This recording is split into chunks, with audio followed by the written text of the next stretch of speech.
Good day, everyone, which is something we like to say here in Guam that just means good day or good afternoon. And I'd like to welcome you to my presentation centered around the use of class I was taught involving innovative leadership in the evolving global economy. I am Captain Casey Bell. I am an Air Force officer, and I currently work in a public affairs division, which means I do internal and external communications for the U.S. Air Force. Very fun job, a job that I know involves a lot of leadership and where I currently am, a lot of global understanding of the Pacific area of responsibility that I currently operate out of. So to get started, I just want to introduce not only myself, but the class overall and the entire presentation. So really what this class focused on, bottom line of that, is effective global leadership. And what that really means is a good understanding of globalization, leadership on small, large, and organizational level scales, and not just the team, but people outside the team, and how your leadership influences not only the organization you're currently in, but then the reach of that organization on a global scale. So really it starts off with, why does innovative leadership matter now?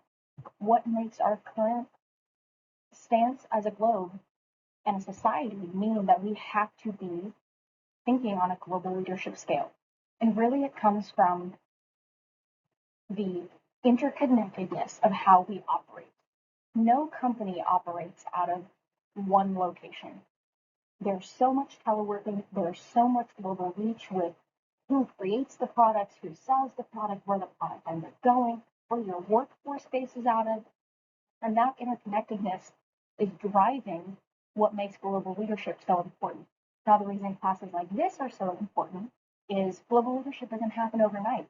It has such a complex nature, and that comes from how the leaders act as individuals, the cultures your leadership will stretch to, and literally the different regions of the world that we tend to operate on. And it's not just, well, I have people that work in Russia, well, I have people that work in the US. There's so much that goes into the location of who that person is and how your leadership can make your organization better on a global level or worse. And so really the whole purpose of this class was the why behind it, why we want to be better at global leadership, and why we need to care about it. With that, some of the learning that I wanted to reflect on was some of the key concepts and insights that we did throughout the class. I kind of narrowed it down to just a couple points to talk about for this presentation, and really what I thought about was what influences global thinking. And with that, when you're thinking on a global level, the kind of influences that come into effect there are things like how systems think together. It's never just my computer works this way. It's how does my computer connect to other computers on a global scale, and how do we translate that culturally, religiously, and all those other little influences that impact the way I have to think when trying to lead people from a different background than myself. And then it's the critical thinking that comes into effect on influencing global thinking. You can't be one line. You have to be ready to deep dive into how we operate. And then the adaptability. Leaders, great leaders, are good at changing on a whim. If something happens within their team, something happens within their organization, does that influence the global impact they're going to have? And can you affect it or change it very quickly? Can you yourself as a leader redirect how you're talking to your team, influencing your team, and operating your team to then better improve your global awareness? For the cultural impacts, that really comes from everything from how people work, how often they work, when they work best. I'm currently in a culture, we make a joke about it, but island vibes. The island has a very specific set of cultural requirements for you to operate successfully. And it's not just giving them deadlines and talking to them consistently. In a culture like this, people don't work for you unless they know you. So getting to know my people has been very important. And applying a lot of the lessons learned in this class about communication has made a difference in how I interact culturally with my team, and then understanding how that reach looks in the Pacific. I often interact with leaders from Japan, Korea, Singapore, Vietnam, you name it, we talk to them. Every single one of them has different preferences on addressing each other, different preferences on email to phone call to text. And then we all have different ways of actually communicating our desires and how we rank the importance of our global impact. And then for the third thing on this slide, technology. I am 29 years old, so I have been blessed to be around technology almost my entire life. So I've not seen the big changes in it, but I have seen the little changes in my own job where I get new airmen, new teammates that know how to use incredible technology to influence and change our internal and external communications. So watching that technology advance as a leader has meant understanding how I can use the technology to my benefit, how technology has literally made it easier to globally communicate, but has presented challenges in understanding how that technology affects people, and the fact that some people will and will not want to use that technology. And when you can understand that technology and then use it to advance your leadership, you make positive impacts on the capability of global leadership within your organization. Some examples for how to make all of these things happen that I've thought about throughout the class, things that maybe I wish I'd done differently with just my life is, studying abroad, really learning languages, global media. We tend to just look at media in our own specific area, our own specific country, but looking through each other's media can tell you how leaders in other countries prioritize those communication channels with their people. And then social media. Being in PR, I live on social media for my team, but that doesn't mean it's always easy. And at the end of the day, having all of those different items does help us, but you have to be able to use it correctly. To take on the significance of what building partnerships and shared leadership looks like, I wanted to first start by just defining shared leadership, which involves multiple people sharing responsibilities for leading an organization or leading a specific team. Now, what you're looking for when you have shared leadership is that collaboration, teamwork, shared vision, and communication. So those are some of the attributes. With those attributes, you really want to look at how we can collaborate better, what the teamwork looks like, do we have the same common goal moving forward, and are we communicating in a way that everybody on the team understands? And global leadership can be hard under that umbrella of partnerships and shared leadership. So looking at the strategic side of it, for strategic partnerships, that's all about leveraging the diverse strengths across your team. And it's not just your team, but across the organization's markets, its offerings, and innovation pooled through knowledge and shared efforts. And with that, some of the real world examples that we've been able to pull from the reading are all the different theories and models we've talked about.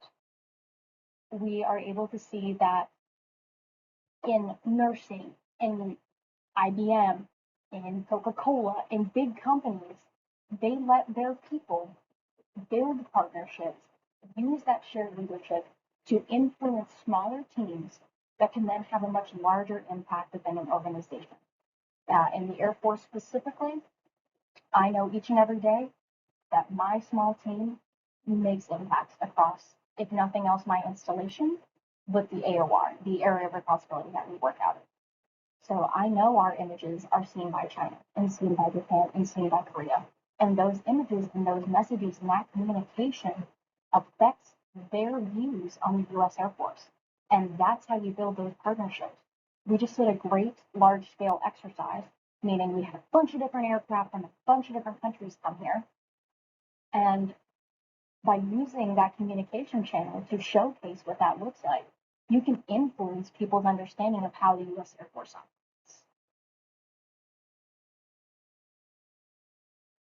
As we've moved through the entire course, it's all about integrating it, right? It's never just about, oh, I learned this thing in week 1, I learned this thing week 2. It's how did I learn through every single week to bring it all together and take that and move forward. So in my daily life, I have been able to use several of the models like cultural intelligence to get better at understanding the teams around me, my subordinates, and my own leadership, and how I've either done well or, had some shortfalls in my time. for workplace improvements, a lot of the technology research that we did during the course has shown me better ways to consider my social media.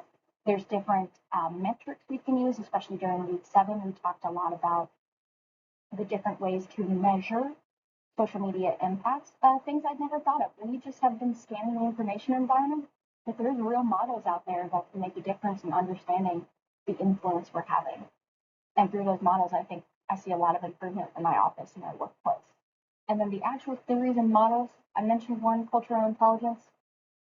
That whole paper we wrote in, I want to say week 4, completely opened my eyes on a different way to structure my thinking as a leader and how I can use some helpful hints along the way, but I don't have to do it all on my own. And by using those theories and models, I'm able to understand what other people have done in the past and what corrections I can make moving forward as a global leader. And then I did want to finish, I do love Simon Sinek. I don't know if anyone else does, but finishing on, a great leader doesn't only inspire us to have confidence in what they do, a great leader inspires us to have confidence in what we can do. And I do really believe that. I think global leadership has the potential to impact not only yourself and your small team, but everyone else. In conclusion, we talked about how effective global leadership was really what we were after in this course, and we wanted to understand the why behind it. Those key concepts of understanding where global thinking comes from, where cultural and technology advances can affect our ability to lead on a global scale. And then the different real world examples we had from the reading and that I have in my real everyday life. And I know as an overall conclusion to this course, some of the future applications that I can take away is implementing those theories and models, really considering the cultural awareness of every place I go, and always effectively communicating with my teams, because I do think those are some of the biggest takeaways. And then this class has really helped me continue to redefine my doctoral thesis, which I know I want to keep focused on military leadership and social media. But the introduction of global leadership has really shown me that Air Force leadership is not about leading one team. It's about leading a team that is so diverse that can have impacts on a global level. And thank you all for listening to my presentation. Out from over here.